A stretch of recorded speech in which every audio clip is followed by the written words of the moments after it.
Greetings, unsettled souls, and welcome to The Correct Views. Sam I.B. DeGangi reporting for the Media Speaks. And I want to say real quick, I have invited a guest to be on the Media Speaks Saturday. That would not be this Saturday, but the one coming up August 9th. We're going to have a very special person on. How many of you have heard about the lady from Liberia who unfortunately lost her husband? He was, I believe, on his way to this country, as a matter of fact, when he died. He was coming to see her and their family, his daughters, his wife. Well, DeConti Kofa Sawyer is going to be on the Media Speaks on not this coming Saturday, first Saturday of August. Going to go ahead and be a guest with us, and she's going to be talking about it. And it matters, people. It matters a lot. You want to know why? Because they're talking about quarantining people who have come in contact with someone who may have Ebola. Because obviously you don't want Ebola in the country. At the same time, our government has been known to abuse disasters, and it makes you wonder if they would be quarantining people that don't need it for reasons that are nefarious. Well, I can't think of anybody who would be a better spokesperson for how Ebola affects a family than her. She just lost her husband. And what we're going to do is she's wanted to tell the story and warn others that concern Liberians against Ebola. And we're going to welcome her as a guest on August the 9th. I also want to say where this show has come from. And don't worry, long-time viewers, I'll make it quick. I've gotten people questioning the name of the show. How many of you know The View? The View is never right. Never. Under any circumstance. Remember Rosie O'Donnell? It was like the wrong view. It was always the incorrect view. That is what the name on the show is a play on, is that show, is The Correct Views. Having said that, it does annoy me when I come up with something that I really, it's this obvious fact, and people will insist that it's my opinion. Such as the Fukushima poisonings, things like that. Somebody was with me in the hospital where we're visiting a loved one who has a urinary tract infection that will not go away. And they make you wear wraparound gowns and gloves. It's not completely with the cutoff with the shoes and all of that, but it's a mild quarantine, I guess you call it. You're restricted. You have to wear special gloves. Well, the person I'm with says I can't wear the gloves. They're latex. Now, everybody that listens to this show knows they don't use latex gloves in hospitals anymore. They're phasing it out of tattoo parlors and nursing homes and everywhere else as well, because so many people have latex allergies and so many employees have latex allergies, not just patients. That's why you're seeing more and more non-latex condoms hitting the market. Well, this person, rather than listen to the facts, walked into the room and did not wear gloves at all. Now, when they get a urinary tract infection, they will wish that they had not called The Correct View an incorrect view. In other words, if I tell you something on this show, it is fact. I am giving you all of my sources. I'm telling you where I got it from. I'm letting you do more research on what I'm reporting on. And I put a lot of time and effort into this show. So if I tell you something, you can rest that it's true. I wouldn't spend this much time doing something that is a lie. TechDirt.com report says backlash from NSA surveillance programs will cost private sector billions of dollars. How many of you have thought about this? All the spying, all of the awful misgivings that our government has done towards us, as Edward Snowden has heroically pointed out to us all. What about when it affects your dollar?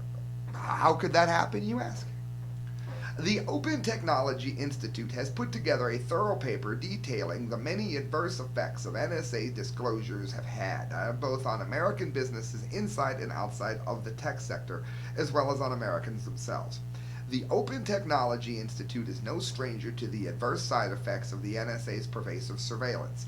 Its own open source mesh network, Commotion, was accompanied by this warning prompted by the revelations of the Snowden leaks. Commotion cannot hide your identity, does not prevent monitoring of internet traffic, does not provide strong security against monitoring on the mesh, and can be jammed with radio data interface. In other words, Open Technologies Commotion network was hacked by somebody letting you know that their network wasn't hack-proof. But it says, how much will the NSA leaks cost the American businesses? It's tough to say. Although the OTI has done an incredible amount of research, it's difficult to pin down the exact losses. Anytime an American company had its bid denied by a foreign country, the NSA's actions likely played some role, but this is very rarely stated explicitly. This leads to a rather open-ended estimate of lost sales. In other words, people are buying technology and things like it from other countries. Countries that are not known for spying on every single communication that is sent, like America has taken to doing. And again, we wouldn't have been in this boat if we'd have voted for Ron Paul or Gary Johnson. I voted for both, primary and Johnson president. Nearly 50% of worldwide cloud computing revenue comes from the United States, and the domestic market more than tripled in value from 08 to 14. Keep in mind the crash happened in 08. Most sectors haven't recovered at all. This particular clouding platform has blossomed during this time. It's actually seen a boom. So what does these policies do to one of the only booms we've currently had? Within weeks of the first revelation, reports began to emerge that American cloud computing companies like Dropbox and Amazon Web Services were losing business to overseas competitors. The NSA's PRISM program is predicted to cost the cloud computing industry about $22 to $180 billion over the next 3 years. People do not want American products because we spy. So we're going to lose a fortune there. We're going to have more of a brain drain. These are tech jobs that haven't been outsourced completely. These are the jobs that we want to keep here. Thanks, NSA. It says other direct effects are being felt as well. Germany is ending its long-running contract with Verizon, and German companies are specifically excluding American businesses when seeking bids. Can you blame them? Can you blame them? We suspected that Angela Merkel was going to change currencies to do business in. So rather than approach her, we spied on her. She found out about it, and it's been done to people all throughout her cabinet. The blowback from the NSA spying on Brazilian President Dilma Rousseff cost Boeing $4.5 billion a contract in new jet fighters. It was given to Saab. You want more news? The European Parliament's new data protection law could easily result in the massive fine for U.S. companies. In March 2014, members of the European Parliament, as they should have, passed the Data Protection Regulation and Directive, which imposes strict limitations on the handling of EU citizens' data. The rules, which apply to the processing of EU citizens' data no matter where it's located, require individuals to consent to having their personal data processed and retain the right to withdraw their consent once given. The fines could be 5% of revenues, which could translate into billions of dollars. In other words, the EU will be protecting its citizens from it, and if we do this spying over there, that's the kind of fine we're looking at. How about this? How about the tech sector not being the only people that are getting hosed here? How about, according to April 2014 Harris poll, nearly half of the 2,000 respondents, 47%, have changed their online behavior since the NSA leaks, paying closer attention not only to the sites that they visit, but also to what they say and do on the internet. In particular, 26% indicated that they are now doing less online shopping and banking since learning about the extent of government surveillance.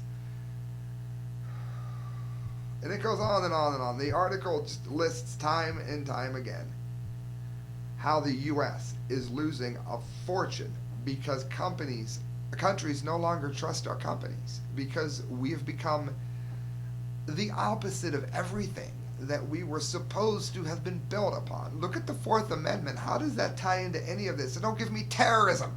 You're more likely to die of a bee sting than you are terrorists. It's disgusting, friends. It absolutely is.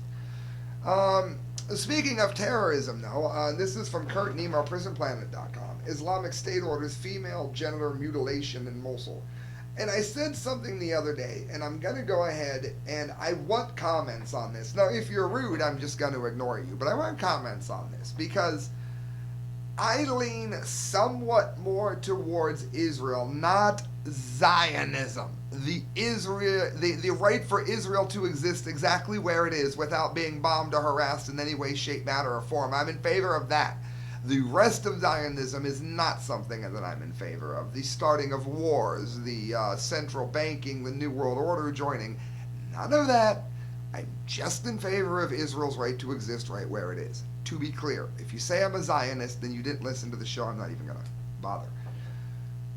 But the reason is a lot of people give a pass to the sins of the Jews in Israel slightly more than we give a pass to the same Islamists who do really terrible things. And I can tell you why. A lot of us don't want Sharia law. And if you look, and I'm not saying it has to necessarily be as bad as this story is, but I am saying this. We don't want to be Islamists. You don't see Jews beheading other people if they don't become Jews. Am I saying that the Jewish government is a good government? No, they're a terrible government. Am I saying Netanyahu is a wonderful person who should win Man of the Year? No. I am saying you don't hear him talking about trying to make everybody else Jews. You don't see that happening with Buddhists. When's the last time a Buddhist beheaded somebody because they wouldn't become Buddhist? The more Islam grows in a country, in many instances, the worse living standards get for the people who are not Islamists. We don't want that in this country. And I'm not saying that the majority of Islamists are like this. But I am saying that these people tend to rise to the top. And we don't want Islamic leaders rising to the top who are like this. And there is more of a chance of that taking a foothold here and messing things up like it has in Spain. And let's not forget what the many factions of Islam have done to the Arab people. The Arab people invented algebra. Now they've got a culture in many instances, whether they want it or not. Obviously, most of them don't want it. They have a culture that is trying to send them back 1,000 years. You don't see that in most of the Jews.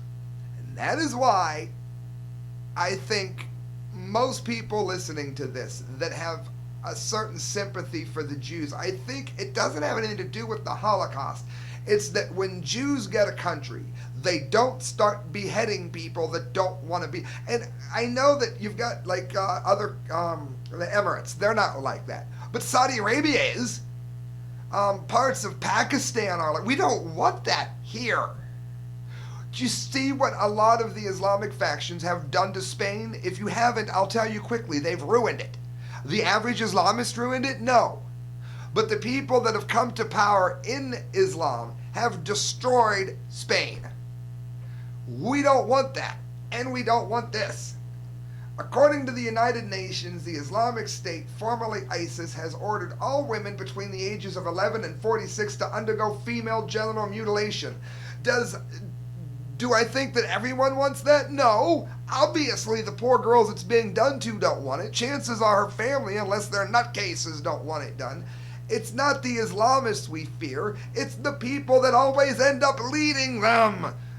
People keep telling me that the average Gazan hates Hamas. That's why. My last story. People don't want to buy American products because Americans spy. Not all Americans. I don't spy on anyone. But the people that rise to the top tend to spy. It's the same thing.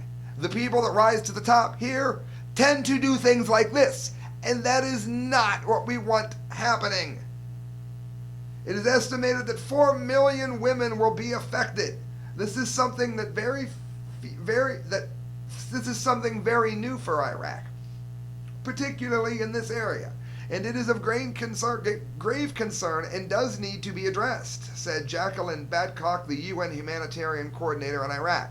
And again, America has not made this a better place by getting involved. This is not the will of the Iraqi people or the women of Iraq in these vulnerable areas covered by the terrorists, she added. Stop. What if that was America? This is not the will of the American people or the women of America in these vulnerable areas covered by the terrorists. We don't want it here. That's why we don't trust Islam. It's not the average Islamist listening to this. It is the very small percentage that always seems to get in charge. According to the blogger Fadi Al-Qaeda, the order is dated July 11th. He posted the following fatwa containing the IS logo. Female genital mutilation or circumcision became associated to Islam due to the focus on female chastity and modesty. Yeah, just to destroy her ability to have sex and mutilate her body in her private area. It is mentioned in a number of hadith or sayings attributed to Muhammad, and while not practiced in Mecca or Medina, the two holy cities of Islam, it is prevalent and considered a religious requirement in Eritrea, Egypt, Guinea, Mali, and Mauritania.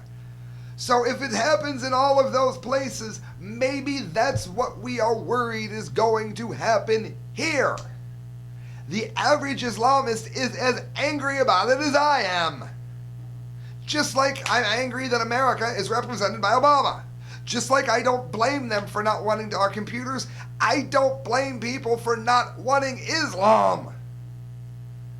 DailyCaller.com.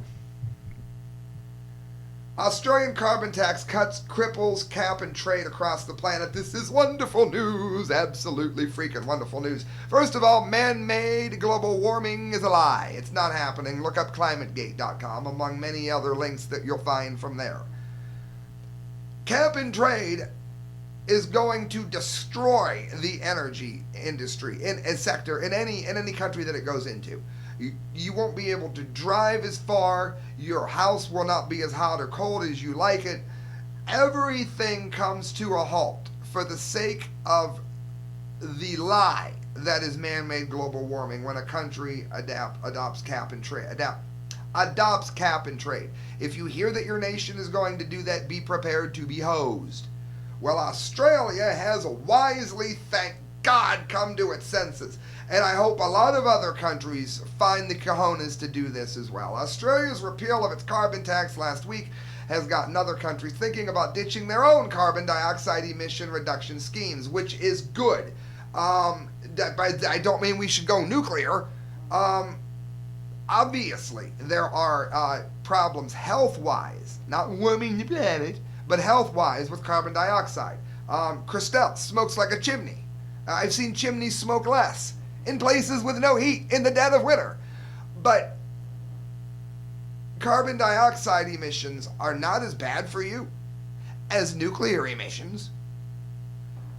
Until we are able to get on the footing that we can abandon carbon dioxide, which would be healthier, we don't need to make up lies about man warming the planet by using carbon, because it's not happening.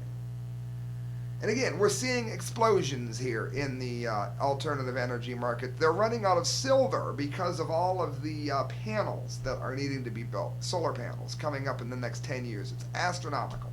To make a long story short, buy silver.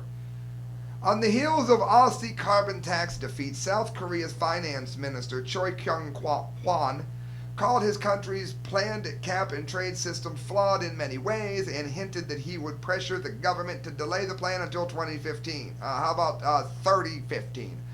Businesses say the cap and trade system could cost them up to $28.9 billion in 3 years unless the program is delayed until 2020. That sounds like a good reason to get rid of it altogether. Reuters reports that South Korea's emissions trading program has already been delayed twice since 2013. That's because they don't want to be broke. The system would have capped emissions from 400 top emitters in the country, potentially making it the world's second largest cap and trade system. For people that think I only attack Islam because they set the Arabs back, the leaders of Islam. We got boneheads in this country trying to set us back. America has oil that we don't drill for. We put these ridiculous cap and trade things into motion all over the free world through our push in the United Nations. For what? To go back 100 years? This is stupid. While the government remained optimistic about the system, Reuters notes that some analysts have warned that the market's emissions cap will be too low and have forecast that the South Korean carbon price could rocket to $98, which is the penalty firms have to pay per ton if they don't meet the targets. Targets set up for a lie, people, to destroy economies and make more money for the people that have invested in the collapse of the country. Australia's Conservative government was finally able to pass legislation aimed at repealing the country's 2-year-old carbon tax last week. It was hailed as a victory, which it was, by carbon tax opponents who are intelligent, that's a correct view, citing the huge cost it imposed on families and the economy. U.S. politicians took note of the repeal as well, thank God. Republican lawmakers said the Australian experience should serve as a warning to the Obama administration, which has recently introduced regulations aimed at lowering carbon dioxide emissions. Thank God. And you don't need to be Republican for this. Libertarians mostly are also on the same side of logic here. Friends, the Seacrest Motel is a wonderful place to stay at if you're in Sandusky. Cedar Point season is in full bloom. They got the water park open. The lake is beautiful. And guess what? If you stay at the Breakers, which is the hotel that's up there, you're going to spend anywhere between $200, $150 to $600 a night. Or you can go to the Seacrest Motel. Get it for a fraction of the cost. A fraction. I was giving prices on the earlier advertisements. Well, guess what? I hope you took advantage of them. But guess what? I promise you something else too.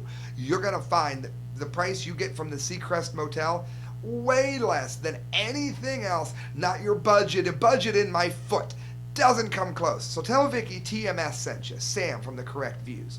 Also, Mike McLaughlin, you'll find him on Facebook. You'll find him writing amazing stories, great poetry, and I always say it. If you're listening to this show, you probably read, so you might as well read the best, and that would be Mike McLaughlin. A few more things to zip through. Show going a little bit long, but since Google sucks and wouldn't let me go live on HD, on low D, I might as well just run with it here on my high def. Hate Google. Rutherford Institute, the stealing of America by the cops, the courts, and the corporations and Congress.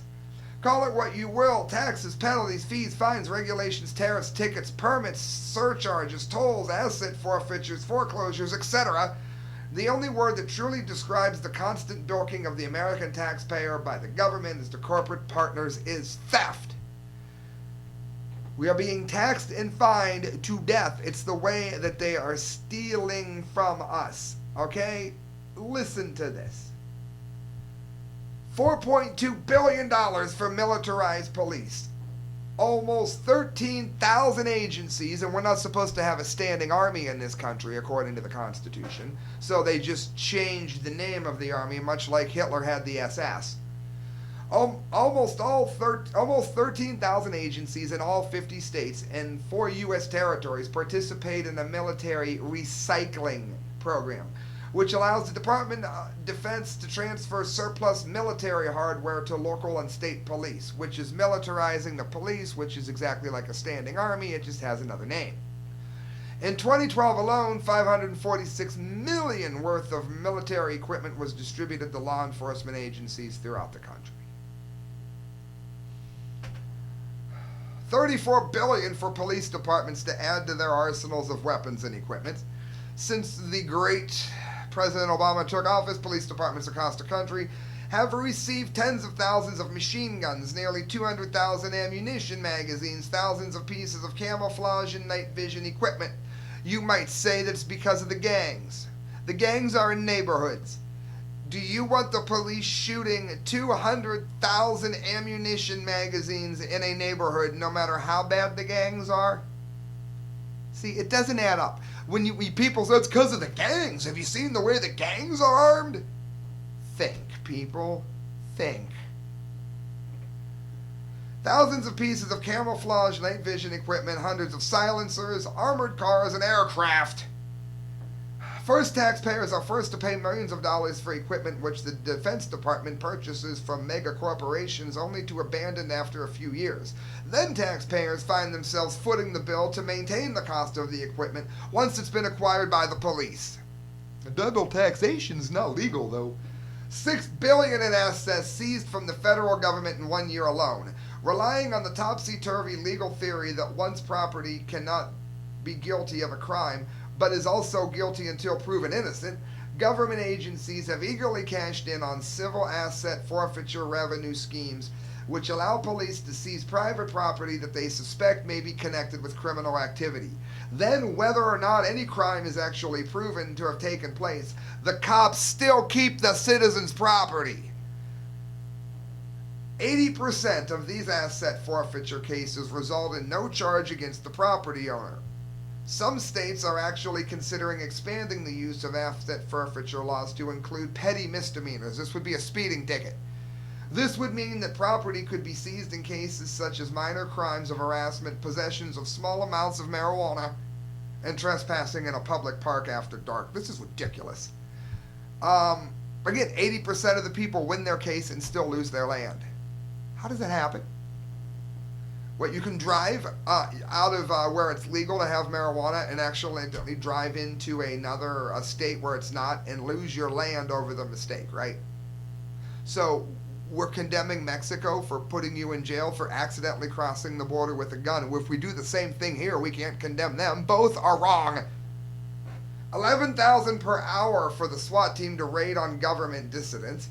The raid was carried out against Terry Porter, of Maryland resident who runs a welding business and is married with 3 kids, is outspoken about his views of the government, and has been labeled a prepper because he is an underground bunker and food supplies in case things turn apocalyptic. 150 Maryland police, FBI, and state marshals, bomb squad, and county SWAT teams, complete with helicopters, Bearcats, special response vehicles, mobile command posts, snipers, police dogs, bomb disposal trucks, sniffing robots, an excavator, and food trucks for a man who built a legal bunker on his own property. I'm going to zip through these because this show's going long. $3.8 billion requested by Obama administration to send more immigration judges to the southern border, build additional detention camps, and add border patrol agents instead of just sending them home. $61 billion for the Department of Homeland Security, one of the most notoriously bloated government agencies ever created. $80 billion spent on incarceration by state and federal government in 2010. We're spending $80 billion on incarceration. Much of these people are not even violent offenders. But again, it says what happens here is, let's take this. Corrections Corps of America and GEO Group, the leaders of the partnership corrections industry. What they do is they tell the state that they don't have to pay for the prisons. They'll move the prisons in, they're privately owned, but the state has to promise to keep 90% occupancy. Well, how do you keep 90% occupancy if you don't have enough people that deserve to be in jail? You put them in jail and prison for anything just to generate the money. And then you can make more money by giving the jobs to the prison people to make things like the uniforms for the military, of which prison labor makes all of it. Don't let more. That's why more people aren't out of jail, by the way. $6.4 billion a year on the Bureau of Prisons and $30,000 a year to house one inmate, each inmate. One person in prison for life was merely a go-between for an undercover officer buying $10 worth of weed. He got a life sentence for a dime bag. Why? Because of the above-mentioned privatization of the prisons. 93 cents an hour for forced prison labor in service for profit corporations such as Starbucks, Microsoft, Walmart, and Victoria's Secret. Listen to this. Don't shop at any of those scum places. What this forced labor scheme has created, indirectly or not, is a financial incentive for both the corporations and government agencies to keep the prisons full to capacity. A good portion of the 2 million prisoners in public facilities are forced to work for corporations, making products on the cheap that you don't get to make.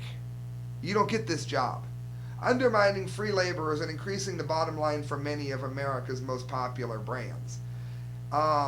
Prison labor produces 100% of the military helmets, shirts, pants, tents, bags, canteens, and a variety of other equipment.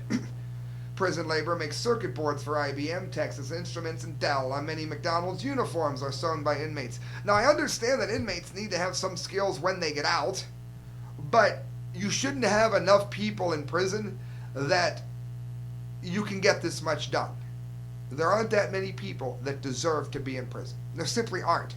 I'm not talking about your murderers and your rapists. Don't leave a stupid comment. 2.6 million pocketed by Pennsylvania judges who were paid to jail youth and then send them to private prison facilities. Many of that youth was marijuana, not violent.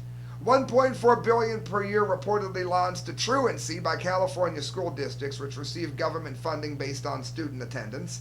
84.9 million collected in 1 year by the District of Columbia as a result of tickets issued by speeding and traffic light cameras, and most of them are wrong. How do you fight back for that, by the way? Here's how you fight back. You get a majority of people in any one state or even a major city to not renew your license, not pay any tickets whatsoever, not renew your plates, none of it.